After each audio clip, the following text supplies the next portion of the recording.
ഒരു കൗൺസിലർ എന്ന നിലയിൽ ഒരു ജോലി നോക്കുന്ന വ്യക്തിക്ക് വളരെ പ്രധാനപ്പെട്ട ഒരു സംഗതിയാണ് തെറാപ്പി. ആ തെറാപ്പിയുടെ ഭാഗമായിട്ട് കൗൺസിലിംഗ് ഒക്കെ ചെയ്യുക എന്നുള്ളത്. അപ്പൊ നമുക്ക് കോൺഫിഡൻഷ്യാലിറ്റി എന്ന ആ ഒരു കോൺസെപ്റ്റ് എന്താണെന്നുള്ളത് ക്വിക്ക് ആയിട്ടൊന്ന് നോക്കാം. ഇപ്പൊ തെറാപ്പിയിൽ കോൺഫിഡൻഷ്യാലിറ്റി എന്ന് പറയുമ്പോൾ it means that a therapist cannot share a client's personal information without their consent.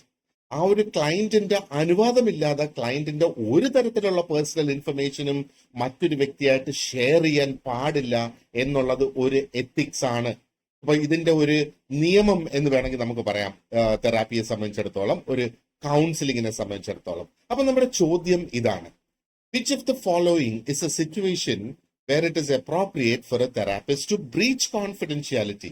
അപ്പൊ ഈ കോൺഫിഡൻഷ്യാലിറ്റി എന്നുള്ള ആ ഒരു ഘടകം, അതിനെ എപ്പോഴാണ് നമുക്ക് ബ്രീച്ച് ചെയ്യാൻ സാധിക്കുക? ഇവിടെ കൊടുത്തിരിക്കുന്ന ഓപ്ഷൻസ് നോക്കിയേ.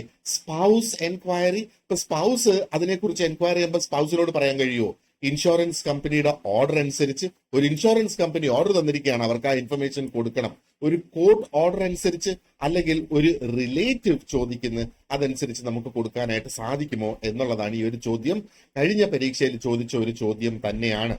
അപ്പോ ഇവിടെ നമുക്ക് കോൺഫിഡൻഷ്യാലിറ്റി ബ്രീച്ച് ചെയ്യാൻ കഴിയുന്ന ചില സിറ്റുവേഷൻസ് ഉണ്ട്. ഇവിടെ വളരെ ഓബ്വിയസ് ആണ്. ഓപ്ഷൻ സി കോർട്ട് ഓർഡർ ആണ് അതിന്റെ കറക്റ്റ് ആൻസർ. ഇനി മറ്റ് സിറ്റുവേഷൻസും ഉണ്ട്. ഒന്നുകിൽ risk of harm to self or others, മറ്റുള്ളവരെ ഹാം ചെയ്യാനുള്ള ഒരു സാധ്യത ഇവിടെ ഉണ്ടെങ്കിൽ, വയലന്റ് ആയിട്ടുള്ള ഒരു ത്രെറ്റ്, സൂയിസൈഡിനുള്ള ഒരു ത്രെറ്റ്, അങ്ങനെയൊക്കെ ഉണ്ടെങ്കിൽ ഇത് ബ്രീച്ച് ചെയ്യാം എന്നുള്ളതാണ്. ഇനി അബ്യൂസ് കേസസിനകത്ത്, for example child abuse, elder abuse, അങ്ങനെയുള്ള സിറ്റുവേഷൻസിൽ അത് മറ്റുള്ളവരോട് പറയേണ്ട ഒരു സിറ്റുവേഷൻ വരുന്നു, അങ്ങനെയുള്ളതാണ്.